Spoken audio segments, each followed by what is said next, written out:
Denmark ওয়ার্ল্ডের মধ্যে 1st number safe country, আর ইউরোপের মধ্যে 2nd, ফিনল্যান্ডের পরে।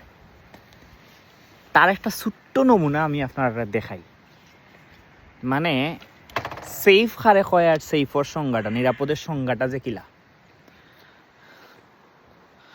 ওই যখন একটা গাছ আমার পিছনে, আমি আসলে একটা মানে এমনি রাইডে বাইরেছি আর কি, জঙ্গলের দিকে, আমার কাজ নাই বা এই জন্য ফ্রি। ও দেখানি একটা গাছ, গাছের মাঝে ওই দেখুন একটা ফাঁকির বাসা, আর ওই লগিয়ে আরেকটা ফাঁকির বাসা।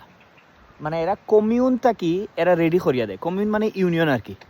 প্রত্যেকটা ইউনিয়ন থেকে এরা গাছের মধ্যে এরকম রেডি করিয়া দেয়। ওই দেখুন আরেকটা গাছ, সেম দুইটা দেখা যায়। আমি যদি সাইটে নেই আপনারা দেখতে পারবা, ও একটা ফাঁকির বাসা আর ওগুলাম গায়ে আরেকটা ফাঁকির বাসা। মানে বিশ্বাস করা যায়, মানে এরা যে কি পরিমাণ লেভেলে কতটুক, মানে একটা ওয়েল ডেভেলপ কান্ট্রি হইলে যে এইরকম হয়। বাংলাদেশের ফাঁকি তো দূরের কথা, মানুষও আজকালকে সেভ নেই। তো 2025 সাল আমরা আর কোন দিন বদ্র হইতাম, বা আর কোন দিন আমরা নিজেরারে কইতাম যে আসলে আমরা নিরাপদ একটা শহরও বাস করি, নিরাপদ একটা দেশও বাস করি। আফসোস।